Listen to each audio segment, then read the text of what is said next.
Welcome back to We're Open. Today's guest was a web developer on the Free Realms website. Let's find out more.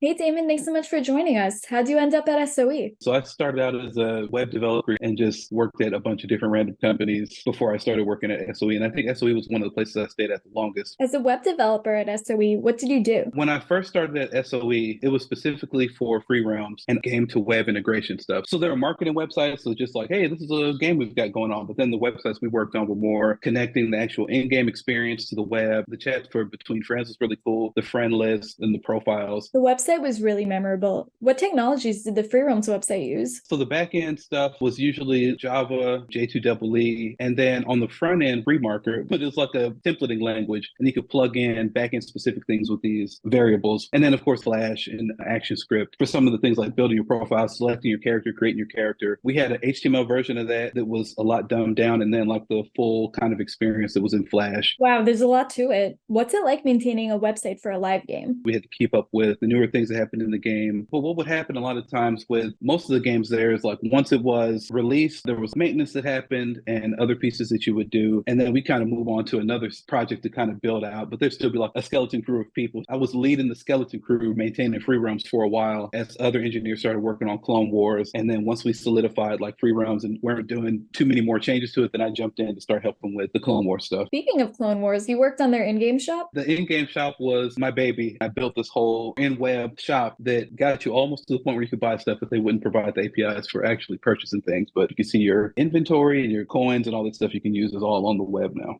We weren't really appreciated as much. So some of the initiatives that we came up with, we got pushed back on. This was like me and one of the guys who built this thing out, and then we presented it to Smed, the CEO, and he loved it. He's oh yeah, all our games need to have this going forward, and they kind of do. So that was cool. That must have felt really rewarding. Did you get a say in the website, or was it mainly the art department designing and giving you assets? It depends on which game it was, where you were in the project. If you were starting out from scratch, how new things were. There was a lot of times where we did have a lot of say on how things should work. Some of the Clone Wars stuff, I did paper wireframes. Here's how I want the site to look, and here's how I want things to work. And then the designers took that and turned it into actual designs based on the game assets. Free Realms aimed to have a player base of 50% male and 50% female. How did web developers and marketing try to achieve this? So we had these different marketing campaigns to like specifically target girls and boys. And then we had these parameters on the website. If they were coming specifically from the boys campaign, it would be freerealms.com/whatever and boys. And then some different imagery would show up. You'd see like all boy characters on the screen. Well, it worked. Free Realms was fairly close to achieving the player base they wanted. You also played the game? Ronald McAwesome. He was a ninja and he had a lightning sword. As we're getting closer and closer to launch, Med was sending an email, okay, everybody drop what you're doing and get in the game and play. We need to make sure everybody's playing to stress test the system, see if any bugs show up. I bet that was more common towards launch.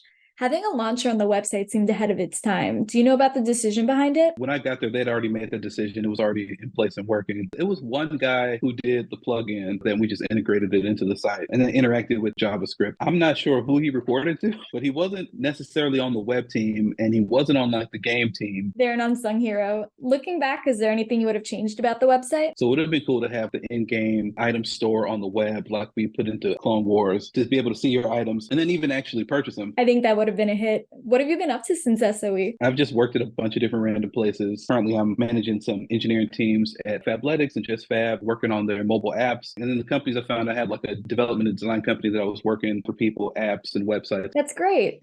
SOE was the only gaming company you worked for. What did you like or not like about the industry? SOE, I loved working there. The thing that kind of sucked was at least once a year, there was what we would call the meeting on the parking lot. Smed has everybody come to the parking lot. All right, guys, we're going to have to lay off a bunch of people. I was never in any of those rounds of layoffs. I think the web was like a little different. They would lay off a bunch of the designers and then get this influx because the gaming industry seemed very cutthroat. And people were like, I'll do whatever I can to get into this gaming company. And so there were people who had studied for design and all this stuff, and they got their foot in the door by becoming like QA and different things. It seems like they probably took less pay to come in, and then the engineers or designers who were making more would get like phased out. From what I heard, it could be a pretty unstable field. How did you discover Free Realm Sunrise? We had an SOE group on Facebook that I was a part of, and I know somebody mentioned it there. I just jumped into Discord, so I just started doing a search for Free Realms. The room popped up, and I jumped in. It was pretty awesome to see. We're glad you found us. Before we go, do you have a favorite memory at SOE? Sometimes when we barbecued, I was the one barbecuing. And they were like, yeah, you need to cook for a living. But that was always fun. And then the little swag stuff we got all the time was always cool. I still have the chatty somewhere and have like a little thumb drive. I wish I would have gotten one of the Free Realm Snuggies. I didn't know they had Snuggies. Thanks so much for joining us, Damon. We hope to see Ronald McAwesome awesome back in game. Of course. I appreciate the time. Thanks for having me. A big thank you to Damon for joining us. Subscribe to stay updated on our next guest.